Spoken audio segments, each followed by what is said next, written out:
Hey guys, Culture here. Today we're going to be talking about anger. More specifically, we'll look at what makes us angry and why it's good for us to get angry. What? Good to get angry? It sucks getting angry.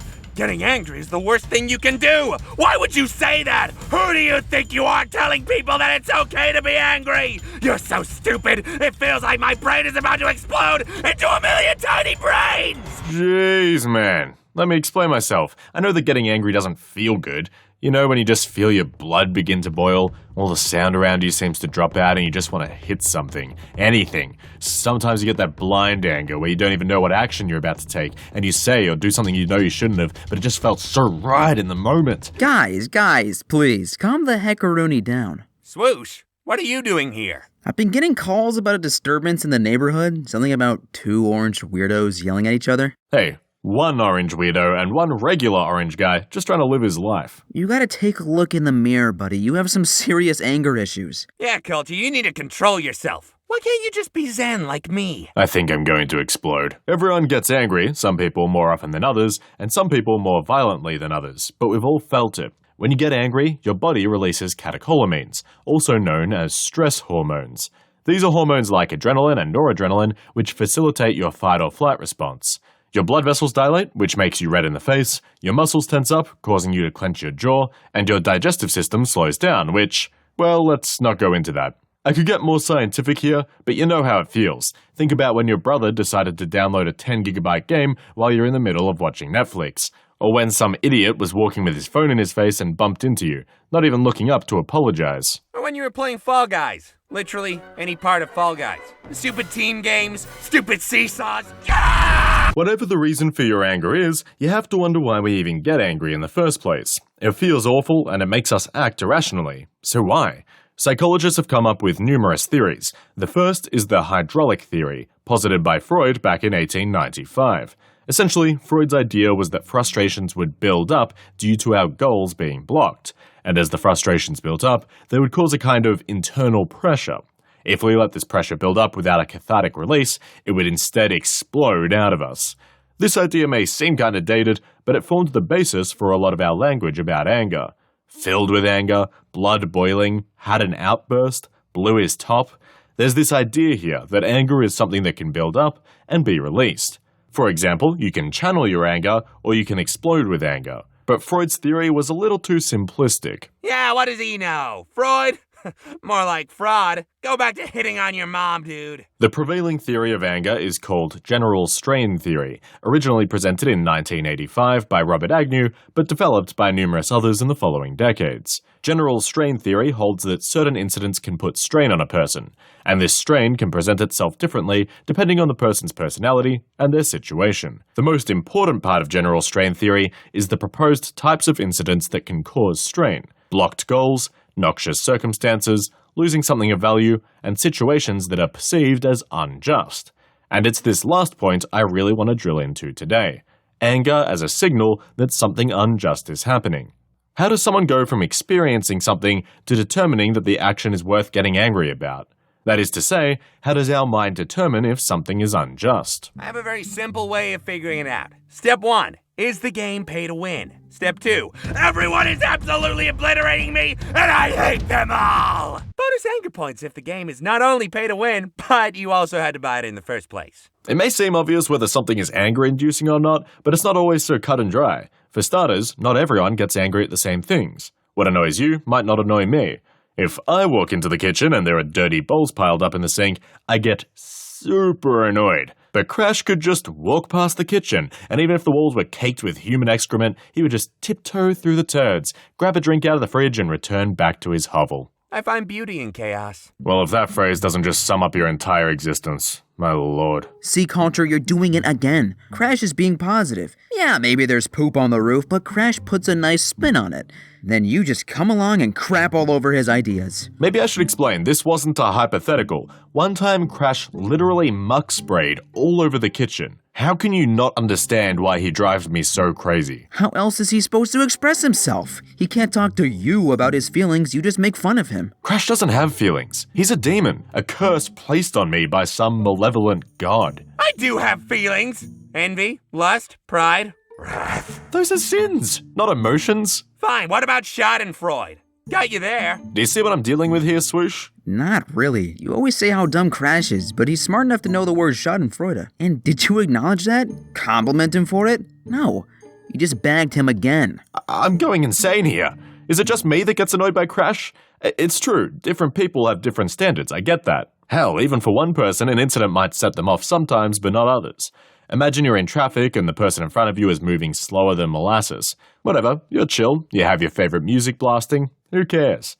But now imagine that same person, moving just as slow, but you're trying to get to a job interview. Oh, hell no. You'd be yelling, gesturing, hitting your horn. The incident that set you off didn't change, but your circumstances did. The point is, incidents don't cause anger, or at least, incidents alone don't cause anger. There are numerous factors playing into whether you get angry at something, starting with your pre-anger state. When you're hungry, tired, or stressed out, it's way easier to get angry over otherwise trivial things. In the job interview example, not only is the slow-moving driver blocking your goal, but you're already stressed out because you're nervous about the interview. My advice, don't get angry. Just tap the back corner of their car so they spin out like in Need for Speed, then GTFO. From an evolutionary point of view, it makes sense that when our body is already in a state of distress, our sensitivity to unjust actions increases. We become more volatile because the stakes of the situation are that much higher. But in a civilized society, we need to learn to calm down and not act too rashly. To prevent this, we need to be more aware of what actions justify our anger. The process by which we decide if something is worth getting angry about is called appraisal. During primary appraisal, we decide if the triggering incident is good or bad in the context of our lives. If you're sitting in a fancy restaurant and you see a waiter drop the food they're carrying, you might be embarrassed for them or think it's funny. But if you find out that it was your food they dropped, and you'll now have to wait another 15 minutes to be served, you might get annoyed. In secondary appraisal, we decide how bad the event really is, whether it deserves to be punished, or if we can let it go. In the waiter example, if they drop our food, then sure, it's annoying, but everyone makes mistakes. If they apologize to you as well, that might ease your temper. What if the waiter spilled the food all over you, and they're like, "Why'd you put your bag down next to your seat? I tripped right over it, you idiot!" Yeah, then your secondary appraisal would decide that you should get very angry because of just how unfair the situation is. The more consciously we appraise the situation, the more certain we can be that our anger is justified.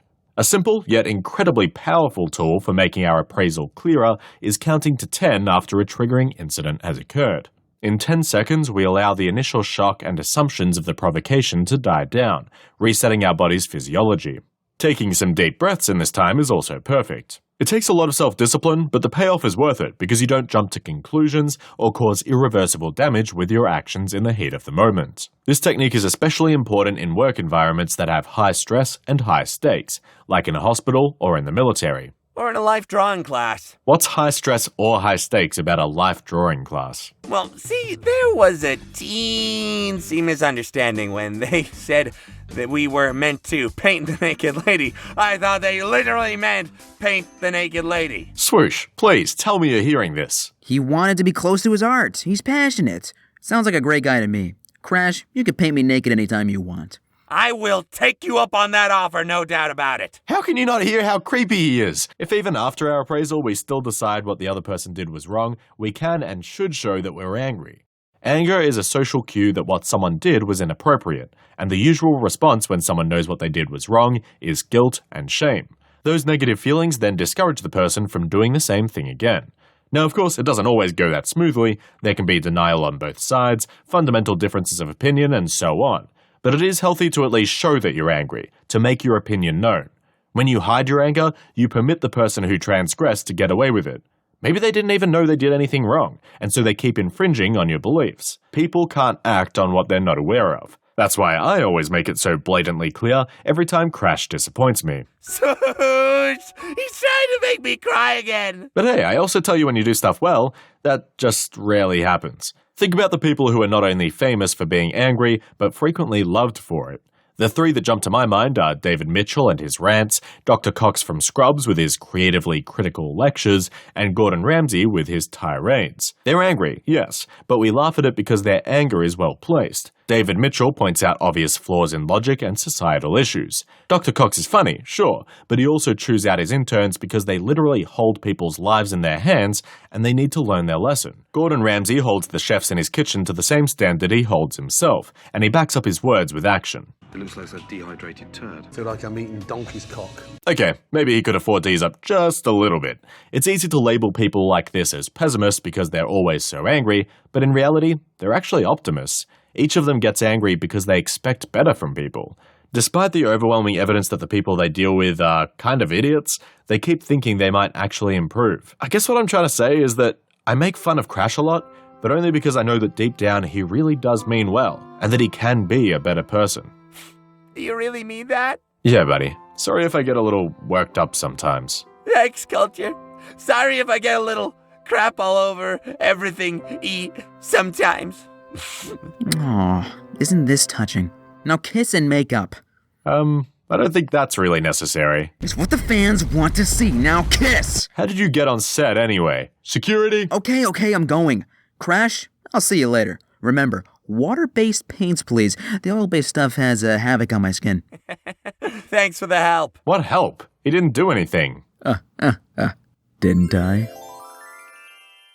Weird. Anger directed in the right place is powerful. If you still don't believe me, look at the civil rights movements of the past 2 centuries. Black rights, women's rights, LGBT rights, all of them were driven forward by people who saw how their communities were treated and got angry about it. Their sense of justice told them something was wrong. They trusted in that anger and used it to propel people into action and change the status quo. Anger is a good thing when used correctly. As Martin Luther King, a symbol of righteous anger, once said, "As you press on for justice, be sure to move with dignity and discipline, using only the weapon of love. Let no man pull you so low as to hate him." Speaking of love, how about that kiss? Aw, see you all soon.